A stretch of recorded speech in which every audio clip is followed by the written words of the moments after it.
Hello, everybody, and welcome to this week's newsletter. It was my birthday this week. I was 46 years old. I know.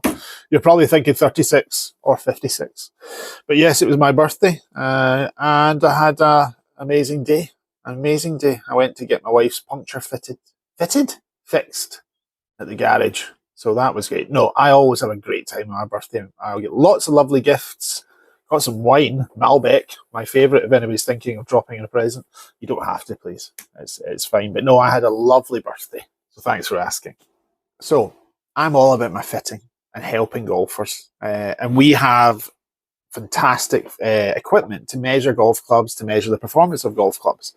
So this week we had an instance where we fitted a lovely person and got great results with the clubs, ordered them, got them in, and we checked them with our machines. And they weren't right.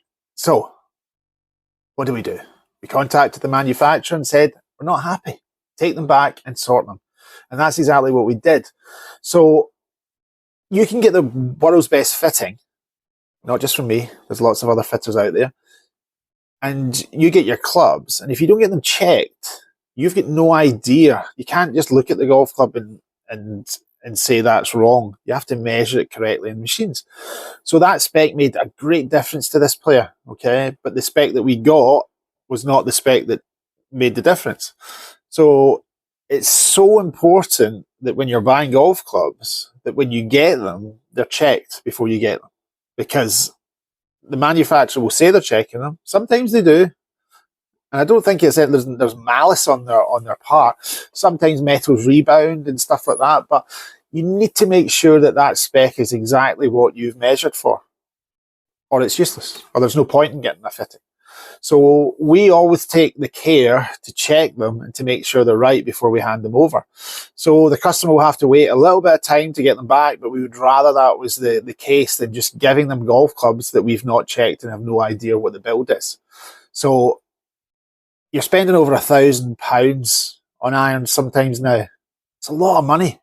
So make sure you do it correctly and make sure that the person you're getting them from has checked them. Because if not, that fitting might well have just been the biggest waste of time. A bit of information for you. So let's turn back the clock 10 years. I was 36. This is not the point in the conversation, but if I said to you Titleist driver, you would have said, no, that's just for low handicap golfers. And you've probably been right. But the GT range from Titleist produces some of the most phenomenal ball speeds I've ever seen. And I'm not tied into Titleist. I have no... I've got a relationship with them because I buy and fit clubs with them. I've got no tie to any brand. And that's important you say impartial when you're fitting, because if you're not and you're an ambassador, I'm an ambassador of this, you're probably going to push that product. I don't have a tie-in with them, right? But the ball speeds that we're seeing with these drivers throughout different levels of golfer is immense. The GT1, GT2, GT3, GT4, it's unbelievable. Now, it's not saying that everybody should use a Titleist driver, but I think it's worth exploring, worth people having a go at it. You know, a lot of people sit there and go, Titleist, oh, I'm not good enough for a Titleist. Well, the results are, for me, have been staggering. Not for everybody, but I would say it's the driver that does produce the best ball speed. And that's what a lot of people are after. So this isn't an advert for Titleist. It's a bit of information that I have discovered and I thought I would share with you. So if you've not tried one, go out and try one. So on Friday, I took myself up to the golf club I didn't take myself up to the golf club. My wife drove me.